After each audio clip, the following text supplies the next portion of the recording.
지난 추석 때 있었던 일을 생각하면 갑자기 속에 불이 난 듯 화가 치밀어 오릅니다. 바로 저희 시어머니 때문이에요. 그나마 속 시원하게 사이다 복수를 하지 않았으면 두고두고 후회했을 겁니다. 저는 아이 둘 있는 평범한 아이 엄마입니다. 남편과는 2살 차이 나는 연상연하 커플이고요. 제가 남편보다 연봉이 1,200만 원 정도 더 높은 직군에 일하고 있었는데 둘째 아이 낳고 회사를 부득이하게 관두게 되었어요. 왜 그랬냐 한심하게 생각하실까봐 설명을 좀 하자면 저희 둘째 아이가 태어나자마자 많이 아팠습니다. 일주일에 한두 번씩 갓난아기 안고 대학병원으로 가야 했고 회사 직군상 출산휴가, 육아휴직 합쳐서 4, 5개월밖에 쓰지 못합니다. 남편은 3교대 근무에 휴가 쓰기가 자유롭지 않았고 친정이나 시댁이나 아이 봐주실 여력이 안 됩니다. 주변에 도움 요청할 만한 믿음직한 분도 안 계셨고요. 제가 퇴사를 할 수밖에 없는 상황이었죠. 게다가 시국이 시국이니만큼 첫째 아이도 툭하면 어린이집 휴원 공지가 내려오니 맞벌이가 거의 불가능하더라고요. 제 연봉이 남편보다 더 높으니 어떻게든 버텨보려 했지만 이렇듯 저 포함 가족들의 건강 문제로 제가 퇴사할 수밖에 없었어요. 아쉽지만 둘째가 많이 건강해지고 아이들 다 크면 또 다른 기회로 사회에 복귀하자 마음 먹었죠. 저희 남편도 제가 경력 단절이 된다는 것에 진심으로 마음 아파했지만 모두의 건강이 달린 문제니 안타까워해도 제 선택을 응원해주고 본인이 더 열심히 벌겠다 다짐하더라고요. 그런데 다른 사람도 아닌 저희 시어머니가 제 퇴사를 엄청 반대하셨습니다. 이유요? 저희가 청약 당첨되어서 2년 뒤에 신도시로 이사 가는데 그 아파트 대출금을 어떻게 외벌이로 갚냐 걱정을 엄청나게 하셨거든요. 어머님은 참고로 아들 사랑이 엄청나십니다. 손주보다도 아들이 우선이에요. 물론 내 자신이 평생 애틋한 건 사실이지만 대부분 그걸 티내진 않잖아요. 저희 시어머니는 대놓고 이렇게 말씀하실 정도였죠. 남들은 눈에 넣어도 안 아플 손주라지만 난 아냐. 우리 아들 얼굴에 주름이 생기고 흰머리가 돼도 내 새끼는 하나뿐이다. 손주는 손주일 뿐이야. 내 아들이 먼저지. 남들 앞에서도 이러시더라고요. 남편은 그런 시어머니에게 질릴 대로 질렸어요. 남편 나이 40 다 되도록 시어머니가 남편만 바라보며 일거수일투족 간섭하려 들고 아직도 품 안에 자식 마냥 끼고 돌려고 하니 독립적인 성격인 남편 입장에서 얼마나 숨이 막히겠어요. 보통 이런 어머니 밑에서 자란 아들은 본인밖에 모르는 이기적인 남자가 많던데 저희 남편은 유니콘 수준이에요. 그럼에도 불구하고 남성 우월주의 같은 건 없고 집안일은 본인이 더 하려고 하고 그래요. 그리고 제 연봉이 높다는 이유로 저도 남편을 무시한 적은 없지만 남편도 그걸로 자격지심 가진 적 없고 늘 미안해하고 진심으로 고마워합니다. 제 남편이라서가 아니라 남들도 정말 괜찮다고 엄지척 들어주는 좋은 사람이에요. 저희 시어머니와의 사연에 대해 얘기를 하자면 먼 과거까지 거슬러 올라가야겠네요. 시어머니는 상견례 때까지 어머님의 속마음을 내비치지 않았어요. 남편이 단돌이 시켰다 하더라고요. 알고 보니 저 전에 사귀던 여자가 있었는데 시어머니가 도를 넘어도 한참 넘었다고 하더라고요. 일개 여자친구일 뿐인데 매일같이 전화 걸어서 우리 아들 운동화가 많이 더럽던데 좀 빨아라. 세탁소에 맡기면 황변 생기니 네가 네 손으로 빨아서 그늘에 말려라. 데이트하면 외식하지 말고 네가 좀 식사를 차려서 울 아들한테 해줘라. 데이트 비용은 적당히 반반씩 내라 등. 듣기만 해도 현기증 날 만한 경악한 소리를 전 여친에게 하셨다네요. 당연히 도망가죠. 그런 소리를 듣고 옆에 붙어있을 여자가 어딨겠어요. 그래서 남편이 울고불고 난리치며 내가 사귀는 여자한테 또 이러면 어머니고 뭐고 평생 안 보고 숨어 지낼 거다 화냈다네요. 그 이후로 충격받아 아들한테 미저리 짓을 끊으셨대요. 저랑 사귈 때도 시어머니는 제가 마음에 안 들어 미치겠음에도 단 한 번도 본인의 진심을 내비치지 않고 꾹 참으셨나 보더라고요. 상견례 때도 마찬가지였습니다. 너그러운 시어머니 코스프레를 해서 저희 부모님도 깜빡 속으실 정도였으니까요. 아들 가진 갑질을 하고 싶으셨을 텐데 얼마나 참으셨을까요? 결국 결혼하고 나서 한번 제대로 터졌습니다. 신혼여행 다녀와서 시댁에 인사드리러 갔는데 정말 황당한 이유로 세댁 신고식 제대로 하며 혼났습니다. 물론 남편이 자리 비워 집에 없을 때 몰래요. 남편이 편의점 볼 일이 있어 시아버지랑 잠깐 나갔었고 저는 시댁 강아지랑 웃으면서 놀고 있을 때였어요. 갑자기 짝 소리와 함께 등짝이 갈라질 듯 아프더라고요. 놀라 뒤돌아보니 시어머니가 도끼 눈을 하고 저를 쳐다보며 서 계시더라고요. 아까 다 같이 식사할 때까지만 해도 참 자애롭고 부드러웠던 시어머니셨는데 한순간에 그렇게 돌변해서 다짜고짜 제 등짝을 때리시니 황당하지 않을 수 있나요? 제가 놀라 물었죠. 어머니, 저를 왜 때리세요? 너 아까 집에 들어올 때 네 남편보다 먼저 신발 벗고 들어왔지? 네? 집에 들어올 때요? 그래, 남편이 먼저 집에 들어와야지. 너 혼자 앞서서 홀랑 들어오면 어떡하니? 여기가 네 집이야? 네? 어머님. 앞으로는 네가 남편 뒤에 따라 들어와라. 그리고 밥 먹을 때도 네 입에 고기 한 점 더 넣기 전에 네 남편 먼저 챙겨. 네 남편이 갈비는 몇 번 뜯었는지 애먼 나물 쪼가리나 먹진 않는지 네가 매사 잘 챙겨 먹이란 말이야. 어쩜 그리 너만 맛있다고 호호거리면서 먹는다니? 네? 어머님, 그건 어머님이 해주신 음식이 맛있어서. 아니, 그거야. 그때 남편과 시아버지가 현관을 열고 들어오셨고 시어머님은 갑자기 180도 표정과 말투를 바꾸시며 어머, 벌써 왔어? 나는 새액이랑 커피 한 잔 내려 마시려고 하시며 웃으시더라고요. 그 모습에 머리카락이 쭈뼛 서는 듯 했어요. 이게 시집살이라는 건가? 시짜지지, 바로 이런 거구나.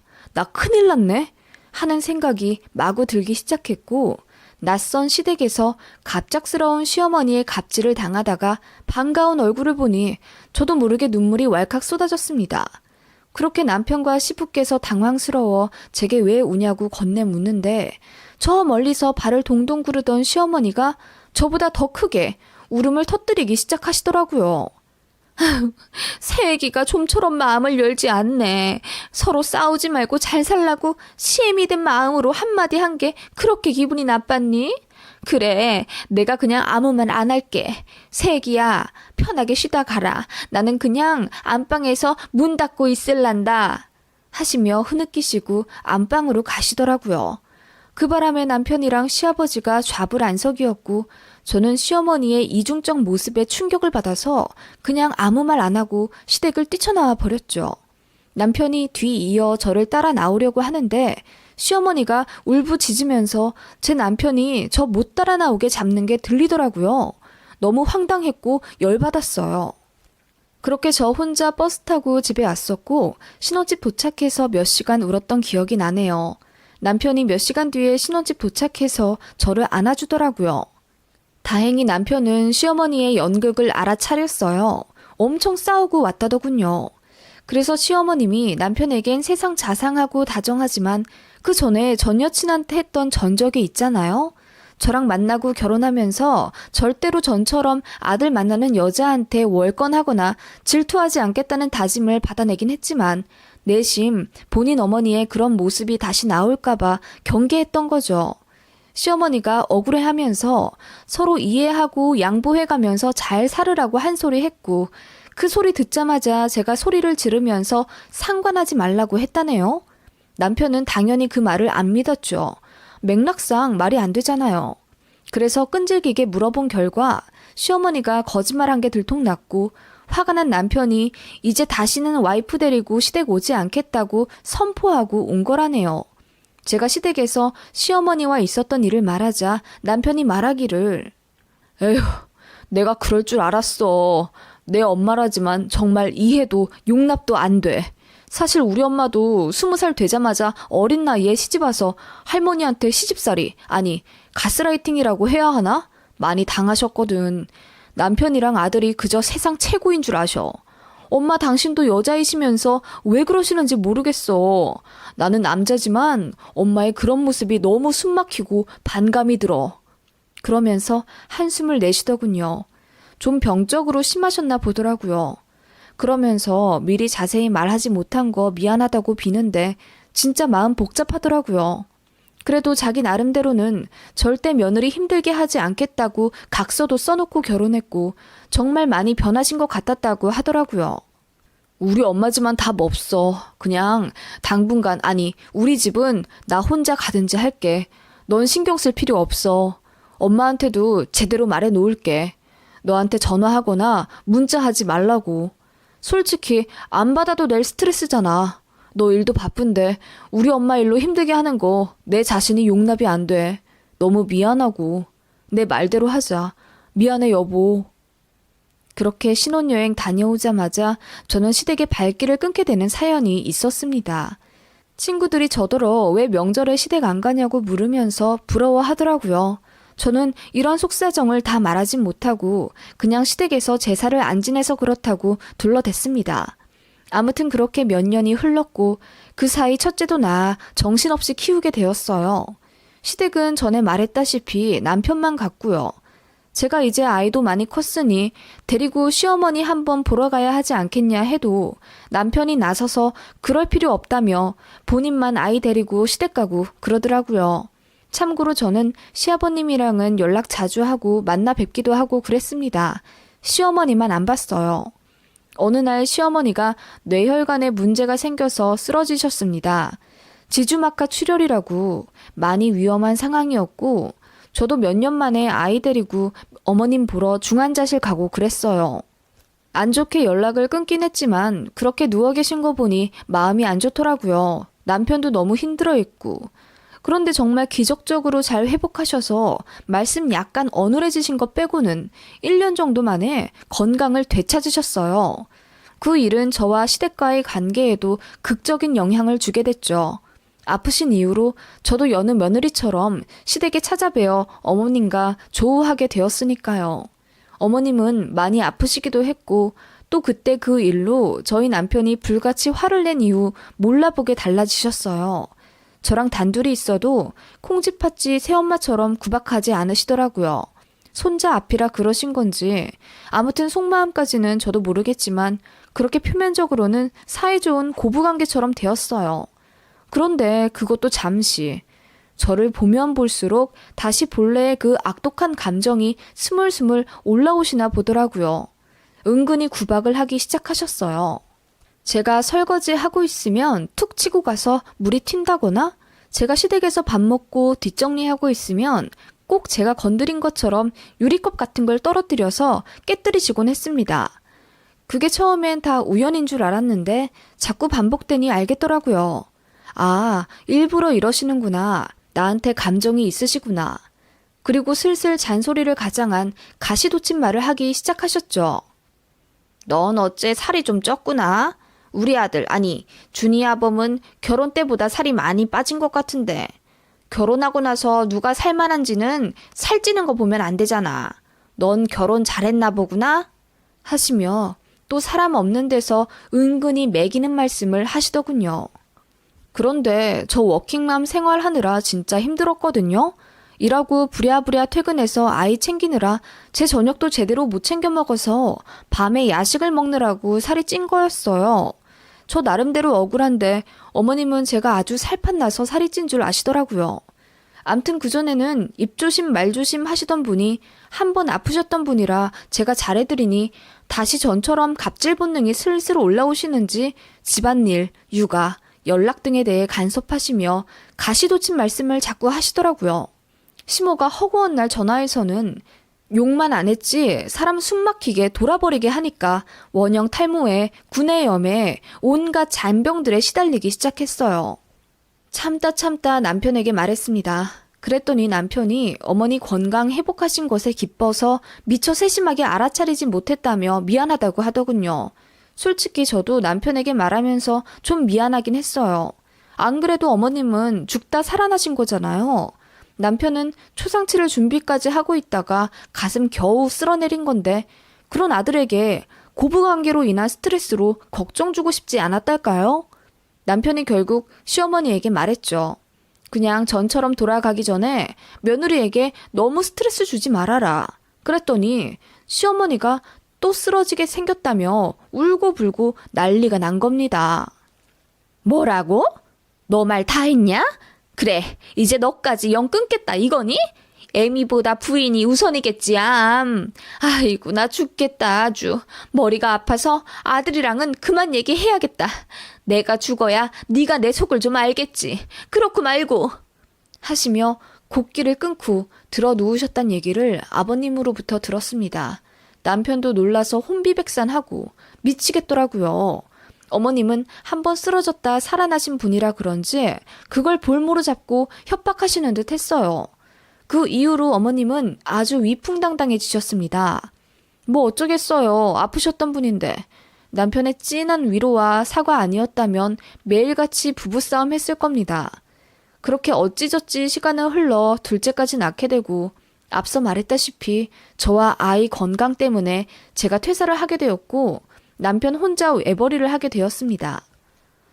그게 너무나 언짢았던 어머님은 대놓고 저에게 구박하기 시작하셨어요. 우리 아들 혼자 버는데 돈 좀 아껴 쓰거라. 아파트 대출금도 부지런히 갚아야 하잖니. 우리 아들 등골만 휜다. 어머님, 저 관둔 지 이제 겨우 반년 됐어요. 그전까지 제가 벌어모은 돈이 훨씬 많고요. 어떻게 그렇게 말씀을 하세요? 너는 어쩌면 그렇게 고분고분하지가 않니? 시애미 열 뻗쳐 죽으라고 고사라도 지내는 것 마냥. 어머님, 말씀을 또... 아무튼 이제 일도 안 하는데 전화도 자주 하고 시댁도 더 자주 내려와서 노인네들 자주 들여다보거라. 어머님은 날이 갈수록 기고만장해지셨어요. 그리고 이제 대놓고 시댁에 오라고 매일같이 성화하셨습니다. 그렇게 시댁에 가면 몸 아프다는 핑계로 저에게 온갖 집안일 다 부려먹기 바쁘셨어요. 남편은 당연히 저 혼자 일 시키게 두지 않았죠. 저더러 가만히 있으라고 하고 본인이 하곤 했는데 어머님은 또 그게 눈꼴 시려우셨던 거예요. 아니, 새아기 시킨 걸 왜 네가 하고 앉았냐? 새아가, 너는 그럼 저기 냉장고 위에 있는 종이컵들 그거 좀 여기 서랍에 정리 좀 해다오. 내가 냉장고 위까지 손 뻗치다가 두통이 와서 또 쓰러질 뻔했잖니. 네, 어머님. 그리고 다 정리하고는 저기 베란다에 있는 떡갈나무 좀 분갈이 좀 해다오. 뿌리가 다 나와서 볼품이 없어. 네.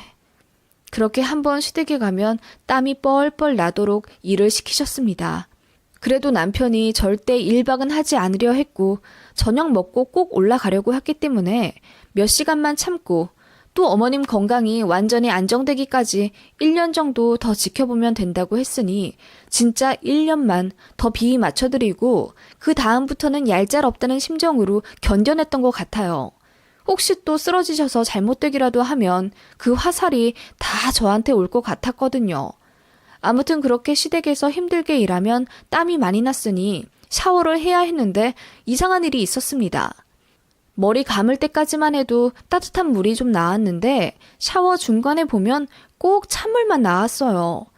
그런 일을 서너 번 겪으니 좀 이상하다 싶어 어느 날 씻고 나와서 시어머니에게 물었었죠. 어머님, 왜 씻다 보면 찬물만 나오죠? 보일러 고장난 거 아니에요? 글쎄, 노후되어서 고장났나? 우리가 쓸 때도 가끔 그렇긴 해. 보일러 점검을 좀 받아보셔야겠네요. 하고 넘어갔는데 정말 이상한 점은 남편이 샤워하거나 아이들 씻길 때는 그런 적이 단 한 번도 없다는 겁니다. 모두 따뜻한 물로 끝까지 마무리하고 나오고 기름진 설거지 할 때도 끝까지 뜨거운 물 콸콸 쓰곤 했었거든요. 이상하다 싶던 차 이번에는 씻고 나와서 바로 보일러 버튼 있는 쪽으로 달려가 봤습니다. 아까까진 온수 버튼이 켜져 있었는데 아예 보일러 전원 자체가 꺼져 있더라고요. 어머님, 혹시 어머님이 보일러 전원 끄셨어요? 아니, 내가 그럴 리 있겠니? 뭐 옷 걸다가 잘못 눌렀나? 아님 애가 놀다가 장난쳤나 보다. 하시며 제 눈치를 쓱 보시는데 그때 확실히 알았죠. 어머님은 제가 샤워할 때마다 보일러를 끄셨던 거예요. 너무 열받더라고요. 어머님, 너무 이상하네요. 제가 씻을 때만 꼭 찬물이 나오고 그이나 다른 사람이 쓸 때는 보일러에 전혀 문제가 없잖아요. 그럼 뭐 내가 끄기라도 했단 말이니? 어디서 모함을 하려 들어? 모함이 아니라요. 그리고 돈도 안 버는 애가 뜨신 물 좀 안 썼다고 그렇게 고래고래 소리를 질러가며 따질 입장이 돼? 내가 돈 한 푼 안 버는 입장이면 알아서 아껴 쓰겠다. 어머님, 어떻게 그렇게 말씀하세요? 아니 무슨 일이야? 그때 마침 남편이 이게 무슨 소란이냐며 다가와 물었고 어머님은 또다시 세상 억울하다는 표정으로 제가 어머님을 모함한다는 식으로 우는 소리를 하시더라고요. 정말 너무 짜증이 났습니다. 어머님 저렇게 이중인격 보이는 것도 역겹게 느껴져서 아프셨다는 이유로 짠하다는 생각도 완전히 사라졌죠. 어떻게 하면 망신을 줄 수 있을까 고민하다가 한 가지 방법을 생각해냈습니다. 그리고 그 다음 시댁이 간 날 아무렇지 않게 시댁 일을 도왔습니다. 그리고 샤워를 하러 들어갔죠. 역시나 찬물이 나오더라고요. 그 전에는 초가을이라 괜찮았는데 이제는 날이 추워져서 몸이 덜덜 떨리더라고요. 대충 씻고 나와 보일러 전원을 보는데 이번에는 전원이 켜져 있지 뭐예요? 분명히 어머님께서 제가 샤워할 때 껐다가 씻고 나오는 소리 듣고 다시 켜신 게 분명했습니다. 어머님께 다가가 물었어요. 어머님, 정말 보일러 전원 안 건드셨어요? 어머, 얘! 너 또 그 타령이니? 너 어떻게 그럴 수 있어? 내가 널 잡아먹기라도 하겠다는 거니? 얘야, 아들아, 나 억울해서 못 살겠다 아주. 얘가 또 내가 보일러를 껐대잖아. 억울해서 그냥 죽어버리든지 해야지 뭐. 엄마, 또 무슨 말을 그렇게 하세요? 어머님, 정말 어머님 안 그러셨죠? 맹세하세요? 맹세? 그래 맹세! 내가 보일러 껐으면 그냥 콱 뒤져뿔난다. 어머님 말이 끝나기가 무섭게 제가 안방으로 가서 침대 옆에 협탁 위에 옷더미를 헤집어 핸드폰을 꺼냈습니다. 제가 카메라 앵글 각도를 보일러 전원 쪽에 잘 맞춰서 녹화를 하고 샤워하러 들어갔었거든요.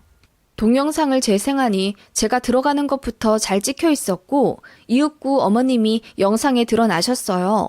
어머님은 제가 샤워하는 소리를 듣는 듯 잠깐 서 계시더니 보일러 전원을 끄시더라고요. 그리고 한 5분 뒤 제 샤워기에서 물이 잠기는 소리가 들리자마자 쏜살같이 달려와서 보일러를 다시 켜시는 게 고스란히 녹화되었습니다.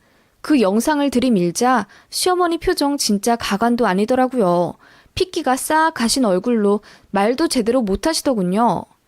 남편은 옆에서 한숨을 팍 쉬며 엄마, 대체 왜 이래? 이제 건강 생각해서라도 이러지 않기로 하셨잖아요. 대체 왜 이렇게 자꾸 마음을 삐딱하게 먹는 건데? 제발 서로 좀 편하게 살자. 이게 웬 추태야 정말. 소리를 지르더군요. 그 소란에 시아버지까지 다가오셔서 이 사태를 보시고 혀를 끌끌 차셨습니다. 시어머니는 얼굴이 백지장이 되어 아니 그게 내가 잘못 누른 거야. 아니 이번만 그런 거라고 하시며 울부짖으셨어요.